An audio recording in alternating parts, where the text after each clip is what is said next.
Shalom Bapak Ibu Saudara yang dikasihi Tuhan. Pada saat ini kita akan bersama-sama memperhatikan kebenaran firman Tuhan dari Filipi pasal 1 ayat 12 sampai 18. Saya akan membacakannya untuk Bapak Ibu Saudara semuanya. Filipi pasal 1 ayat 12 sampai 18. Aku menghendaki saudara-saudara supaya kamu tahu bahwa apa yang terjadi atasku ini justru telah menyebabkan kemajuan Injil, sehingga telah jelas bagi seluruh istana dan semua orang lain bahwa aku dipenjarakan karena Kristus. Dan kebanyakan saudara dalam Tuhan telah beroleh kepercayaan karena pemenjaraanku untuk bertambah berani berkata-kata tentang firman Allah dengan tidak takut. Ada orang yang memberitakan Kristus karena dengki dan perselisihan, tetapi ada pula yang memberitakannya dengan maksud baik. Mereka ini memberitakan Kristus karena kasih, sebab mereka tahu bahwa aku ada di sini untuk membela Injil. Tetapi yang lain karena kepentingan sendiri dan dengan maksud yang tidak ikhlas, sangkanya dengan demikian mereka memperberat bebanku dalam penjara.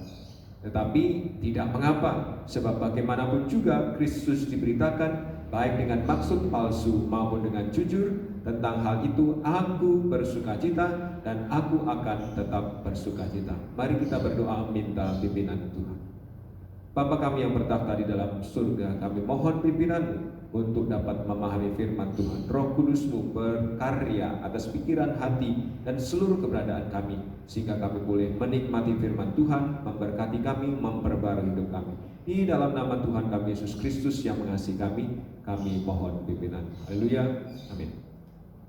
Bapak Ibu Saudara, kebenaran firman Tuhan pagi ini saya sampaikan dengan khotbah berjudul Perspektif Paulus atas Penderitaan, Filipi pasal 1 dari ayat 12 sampai 18. Bapak Ibu Saudara yang dikasihi Tuhan, beberapa orang menganggap terkena COVID-19 itu adalah suatu aib. Tapi memang tanggapan orang atas penderitaan berbeda-beda. Ada yang menganggap terkena COVID-19 itu adalah suatu aib, tetapi ada yang tidak menganggap demikian. Ada yang menganggap terkena COVID-19 itu akhir dari kehidupan, nasib buruk. Tetapi ada yang menganggap bahwa masih ada harapan, masih bisa sembuh, masih bisa dilawan dengan semangat, dengan obat-obatan dan lain sebagainya. Nah, itu berbeda. Tapi sekarang bagaimana jika Bapak Ibu Saudara ada di dalam situasi yang dialami oleh Paulus ini? Bapak Ibu Saudara, Paulus pada waktu itu baru saja pulang dari memberitakan Injil, baru saja pulang dari keliling ke berbagai daerah dan merintis jemaat. Dia berhasil merintis banyak jemaat, kemudian dia kembali ke Yerusalem. Bersama dengan dia kembali ke Yerusalem, dia membawa serta bantuan dari gereja-gereja lokal di tiap daerah untuk orang Kristen yang ada di Yerusalem yang mengalami situasi penganiayaan. Ketika datang dari berbagai daerah bantuan-bantuan itu, otomatis yang memberi bantuan juga ikut datang, di antaranya orang Kristen yang berlatar belakang bukan Yahudi.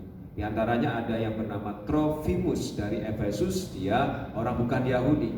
Dia juga ada bersama dengan Paulus di dalam rombongan itu, ikut menyerahkan bantuan bagi orang Kristen di wilayah Yerusalem. Itu peristiwa di suatu hari dan sudah selesai.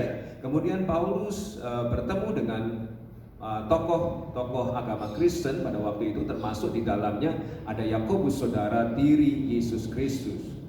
Dan setelah berbicara banyak, lalu Yakobus dan pemimpin yang lainnya menyampaikan, Paulus, ada isu, ada gosip bahwa kamu tidak mendukung adat istiadat Yahudi. Ada gosip menyebar bahwa kamu itu menentang adat istiadat Yahudi. Bagaimana kalau kamu mumpung di Yerusalem, kamu pergi ke Bait Allah, mentahirkan dirimu, sehingga orang-orang Yahudi yang kemudian menjadi Kristen juga akhirnya percaya bahwa kamu tidak menentang adat istiadat Yahudi. Akhirnya Paulus setuju dengan ide itu. Dia membawa serta 4 orang Yahudi lainnya untuk bersama-sama mentahirkan diri di Bait Allah di Yerusalem. Lalu dia masuk ke bait Allah dan kemudian dia mentahirkan diri selama beberapa hari, termasuk mempersembahkan kurban berupa domba, tidak boleh makan ini dan makan itu, dan melakukan ritual semacam itu dan lain sebagainya. Setelah beberapa hari mereka keluar dari bait Allah. Nah, kebetulan ketika mereka keluar dari bait Allah itu ada sekelompok orang Yahudi yang tidak senang dengan Paulus, melihat Paulus keluar dari bait Allah. Langsung pikiran mereka dihubungkan dengan peristiwa lain di mana mereka pernah melihat Paulus dengan orang bukan Yahudi. Langsung tuduhan diarahkan kepada Paulus dan memberitahu banyak orang pada waktu itu, wah, Paulus membawa masuk orang bukan Yahudi ke dalam bait Allah. Itu suatu yang melanggar adat istiadat nenek moyang kita. Tidak boleh. Belum sempat menjelaskan, belum sempat memberi klarifikasi dan lain sebagainya, tuduhan itu sudah disebarkan, bahkan mengundang banyak massa sampai Paulus sempat dipukuli. Dan akhirnya untuk menghentikan kekacauan itu, pasukan Romawi terlibat mengamankan Paulus. Bapak Ibu Saudara, kisah selanjutnya, peristiwa itulah, tuduhan itulah yang menyebabkan akhirnya Paulus harus mengalami penjara. Dia oleh karena akan ada rencana jahat untuk membunuh Paulus, maka dia dipindah dari Yerusalem ke Kaisarea. Kemudian dia ditahan sana selama kurang lebih 2 tahun, dan kemudian dari Kaisarea dia dibawa ke penjara di Roma. Dalam perjalanan dari Kaisarea menuju Roma, Bapak Ibu Saudara, dia naik kapal dan kapalnya mengalami karam, terkena badai opan, sehingga kapalnya karam. Mereka terpaksa singgah di sebuah pulau yang bernama Pulau Malta. Di Pulau Malta itu, ketika mereka menyalakan api unggun, tiba-tiba keluar ular berbisa dari semak belukar dan menggigit Paulus. Beberapa orang berpendapat, wah, orang ini memang nasibnya buruk. Sudah tahanan, kapalnya karam, dan digigit ular berbisa lagi. Tahu menurut pendapat saudara bagaimana? Tetapi Paulus mengalami itu, kemudian syukurlah dia sampai ke Roma, tetapi masih dalam keadaan sebagai tawanan. Dan di Roma dia menulis surat. Kalau Bapak Ibu Saudara ada di dalam situasi Paulus, taat kepada Tuhan, merintis banyak jemaat, lalu kemudian dituduh, difitnah, disampaikan tuduhan palsu, kemudian mengalami karam kapal, mengalami gigitan ular berbisa dan lain sebagainya. Kira-kira respon tanggapan Bapak Ibu Saudara seperti apa? Bapak Ibu Saudara, Paulus menganggap itu semua sebagai kesempatan. Mengapa? Karena Paulus meyakini suatu hal yang sebelumnya ditulis kepada orang-orang Kristen di Roma, di dalam Roma pasal 8 ayat 28. Roma pasal 8 ayat 28 dikatakan, kita tahu sekarang bahwa Allah turut bekerja dalam segala sesuatu untuk mendatangkan kebaikan bagi mereka yang mengasihi Dia, yaitu bagi mereka yang terpanggil sesuai dengan rencana Allah. Bapak Ibu Saudara, bukannya menangisi penderitaan dan segala sesuatunya, Paulus justru melihat penderitaan ini sebagai suatu kesempatan. Kesempatan apa? Pada saat ini kita akan melihat penderitaan itu adalah suatu kesempatan dengan 4 pokok di dalamnya. Yang pertama, Bapak Ibu Saudara, Paulus melihat penderitaan itu sebagai kesempatan memajukan Injil. Bapak Ibu Saudara, di dalam pikirannya, bahkan sudah dituangkan di dalam surat Roma pasal 15, Paulus akan mengunjungi Roma setelah dari Yerusalem menyerahkan bantuan tadi. Dia sudah merencanakan itu. Bahkan kepada orang Kristen di Roma, Paulus menulis, nanti sesudah sampai di Roma, aku akan minta bantuanmu supaya aku bisa pergi ke Spanyol, merintis jemaat ataupun memberkati orang-orang Kristen yang ada di sana. Jadi itu sudah direncanakan. Kenyataannya Bapak Ibu Saudara, semua yang direncanakan itu dalam konteks perjalanan PI. Kenyataannya Paulus justru berakhir di penjara, dan di penjara di kota Roma. Paulus sampai ke kota Roma tetapi dalam keadaan sebagai tawanan. Bapak Ibu Saudara dikasih Tuhan, pantas saja jemaat Filipi khawatir karena mereka memperhatikan pelayanan Paulus. Jemaat Filipi khawatir bahwa pekerjaan Tuhan akan terhenti karena Paulus dipenjarakan. Tapi bukannya curhat di dalam surat Filipi yang ditulis kepada jemaat Filipi, Paulus malah mengajar mereka, udah gak usah khawatir jemaat Filipi. Lihatlah, ada sisi positif dari penderitaan yang saya alami. Sehingga di ayat 12 Bapak Ibu Saudara dikatakan, aku menghendaki saudara-saudara supaya kamu tahu, kalian tahu jemaat Filipi, bahwa apa yang terjadi atasku ini justru telah menyebabkan kemajuan Injil. Tidak ada kalimat curhat di situ, tetapi justru mengajar, yang terjadi atasku ini justru telah menyebabkan kemajuan Injil. Mungkin mereka bertanya, Paulus gimana ceritanya Injil makin maju, kamu sendiri ditahan di dalam penjara di Roma, bagaimana? Bapak Ibu Saudara, Paulus ini ada di dalam pemenjaraan yang khusus karena dia akan bertemu dengan kaisar, maka dia diperlakukan sebagai orang yang akan bertemu kaisar, dan penahanannya ataupun pemenjaraannya itu dijaga oleh prajurit. Menurut ahli Alkitab, setiap hari dia dijaga selama 24 jam, dan setiap 4 jam itu petugasnya atau pasukannya berganti orang. Sehingga dalam sehari Paulus dijaga oleh 6 orang, tiap 4 jam berganti, tiap 4 jam berganti. Dan juga menurut para ahli Alkitab bahwa Paulus dibelenggu, ujung satunya membelenggu tangan Paulus, ujung yang lain membelenggu tangan pasukan Romawi yang menjaganya. Sehingga mau tidak mau pasukan Romawi itu mengetahui ketika Paulus mendiktekan surat kepada jemaat Filipi untuk ditulis oleh Timotius, ketika Paulus berdoa dengan bersuara untuk orang-orang kudus, untuk pelayanan yang sudah dilakukannya, ketika Paulus berargumentasi ataupun berdiskusi baik dengan orang Kristen maupun orang yang mengajak dia berdebat yang mengunjunginya di penjara, pasukan Romawi yang menjaga mendengar hal itu. Dan itu didengar mungkin berulang-ulang. Kalau secara hitungan sederhana, 6 prajurit di dalam satu hari, lalu 365 hari dalam satu tahun, dan Paulus berada di penjara Roma selama kurang lebih 2 tahun, maka Paulus bertemu setidaknya 4.380 prajurit. Bisa jadi, karena ini model giliran, bisa jadi Paulus bertemu dengan orang atau prajurit yang sama beberapa kali.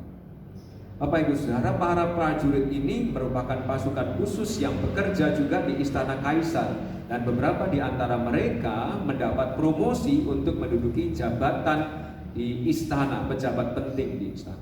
Kalau mereka percaya kepada Yesus, bayangkan saja, kalau mereka percaya kepada Yesus, setidaknya keluarga pasukan itu terpengaruh.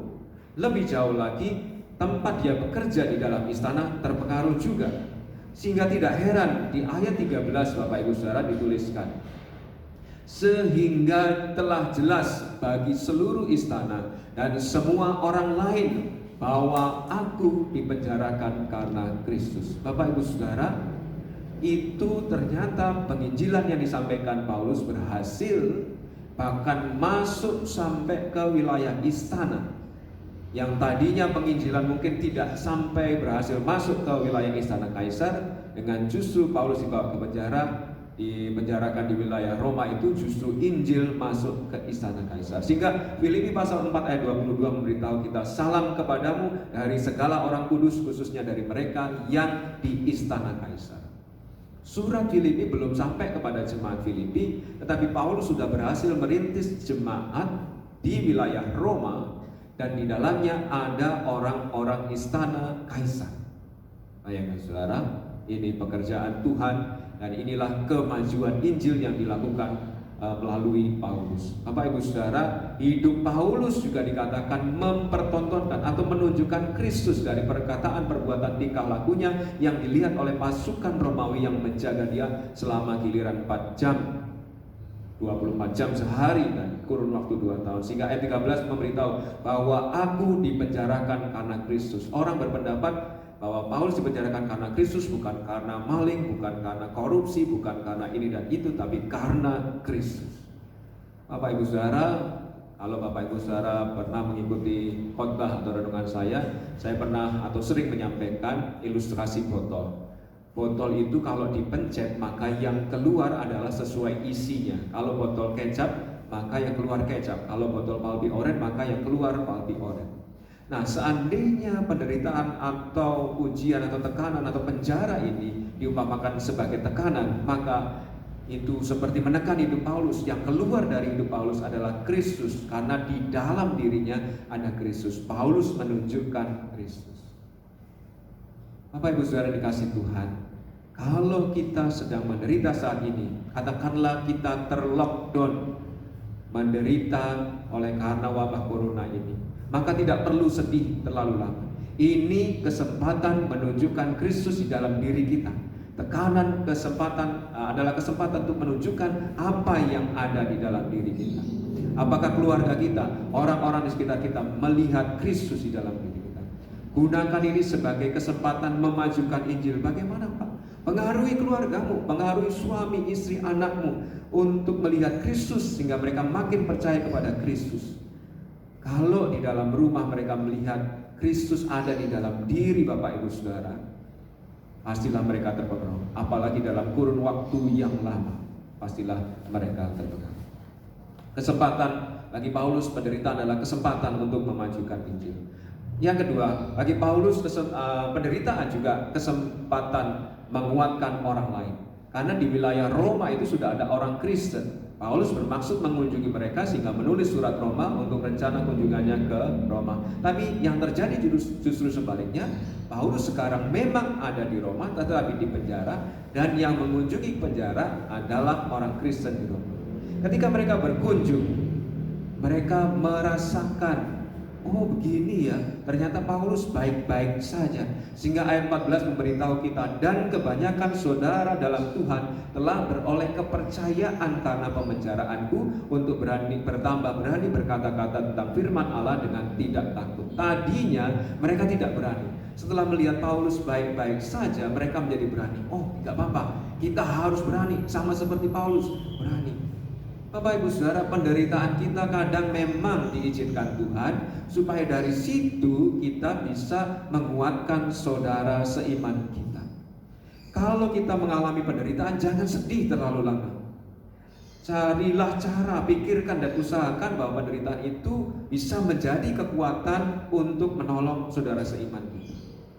Peristiwa wali kota Bogor sembuh dari COVID-19, atau peristiwa Dr. Handoko Gunawan yang berusia 80 tahun sembuh dari COVID-19, pasti menguatkan yang lain. Oh, saya bisa juga sembuh. Tidak perlu takut menghadapi ini, tetapi juga tidak usah mencari masalah supaya terkena penyakit ini ya. Tetapi kalau terkena, ya tidak perlu takut, ada orang-orang yang bisa sembuh dan kita pun bisa menghadapinya. Sehingga kalau kita menghadapi penderitaan lalu kuat menghadapi penderitaan itu, dan hidup kita benar, hidup kita tetap setia kepada Tuhan, orang yang menghadapi penderitaan, bahkan kalau kebetulan ada yang penderitaannya mirip atau sama, mereka dikuatkan untuk menghadapi dan menanggung penderitaan.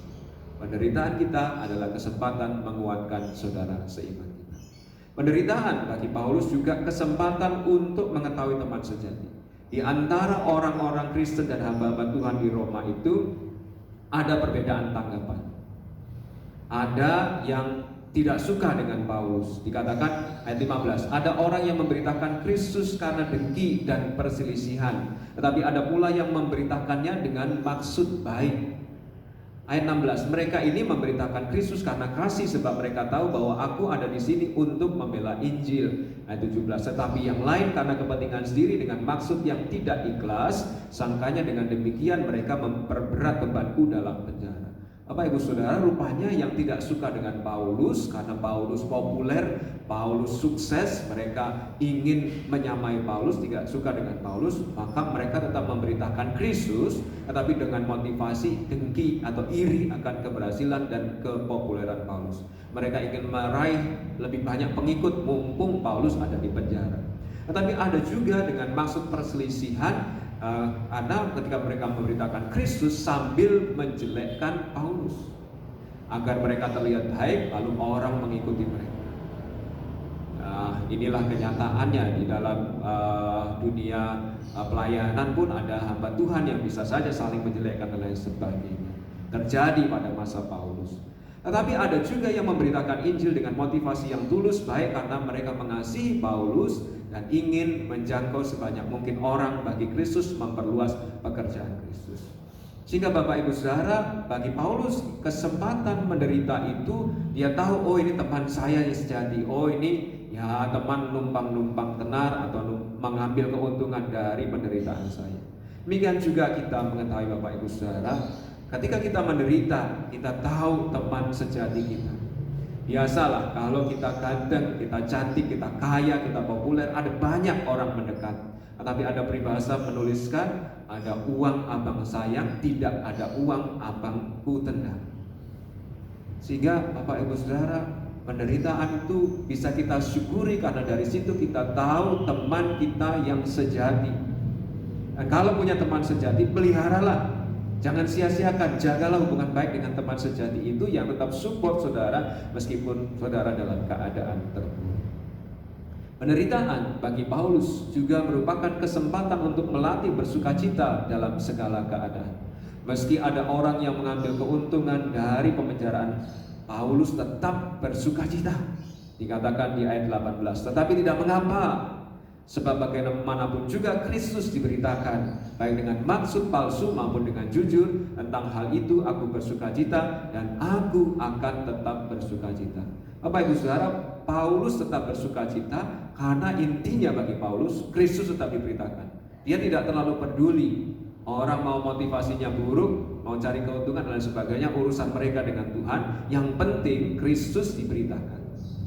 Paulus tidak terlalu mengurusi itu, sehingga Paulus rupanya menghidupi yang ditulis. Dia menulis di Filipi 4 ayat 4, bersukacitalah senantiasa dalam Tuhan. Sekali lagi kukatakan bersukacitalah dalam segala keadaan, bersukacitalah. Paulus tidak sekedar khotbah, tapi menghidupi yang dikhotbahkan untuk bersukacita dalam keadaan. Dan dia berlatih itu ketika di penjara itu, dia bersukacita dan menunjukkan sukacitanya.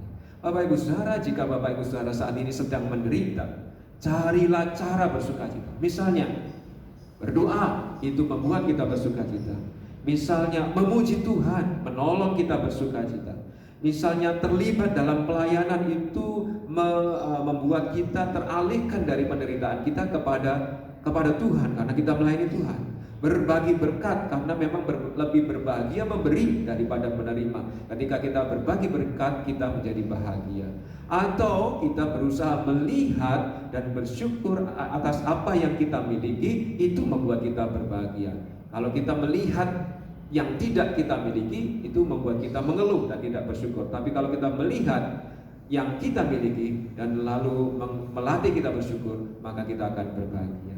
Atau cari cara lain untuk membuat saudara berbahagia, bersukacita, dan terutama bersukacitalah di dalam Tuhan, karena tahu bahwa Tuhan akan menolong, Tuhan pasti memenuhi janjinya.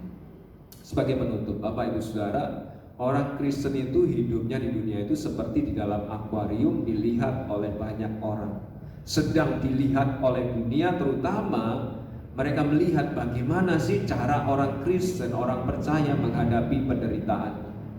Maka kalau Bapak Ibu Saudara kita sebagai orang percaya menderita, ini adalah kesempatan untuk memajukan Injil dengan menunjukkan jati diri sebagai milik Kristus. Orang lihat bahwa kita meskipun menderita, kita tetap menunjukkan jati diri milik Kristus. Ketika kita menderita, ini kesempatan untuk menguatkan orang lain. Ketika kita menderita, ini juga menjadi kesempatan untuk tahu dan mengenal, oh ini teman saya yang sejati. Demikian juga ketika kita menderita, itu adalah kesempatan untuk melatih agar sukacita kita bukan bergantung pada situasi, tetapi di dalam Tuhan. Kiranya Bapak Ibu Saudara tetap bersinar meskipun dalam penderitaan. Kiranya dari hidup Bapak Ibu Saudara menyatakan Yesus Kristus. Mari kita berdoa. Bapa kami yang bertakhta dalam kerajaan surga, terima kasih atas firman. Ini tidak mudah, tetapi tolonglah Roh Kudus-Mu menolong kami, membantu kami untuk boleh mempraktekkan di dalam kehidupan kami sehari-hari, khususnya ketika kami menderita. Kami tetap dapat memajukan Injil, menunjukkan jati diri Kristus. Kami tetap dapat menyatakan, menguatkan orang lain yang mungkin juga menderita sama seperti kami. Kami boleh mengenal teman-teman sejati kami. Demikian juga kami boleh berjuang untuk bersukacita di dalam segala keadaan. Meteraikanlah firman-Mu di dalam hidup kami dan mampukan kami menjadi pelaku firman. Di dalam nama Tuhan kami Yesus Kristus kami bersyukur atas firman. Amin. Shalom. Tuhan memberkati Bapak Ibu Saudara, tetap bersinar meskipun dalam penderitaan. Amin.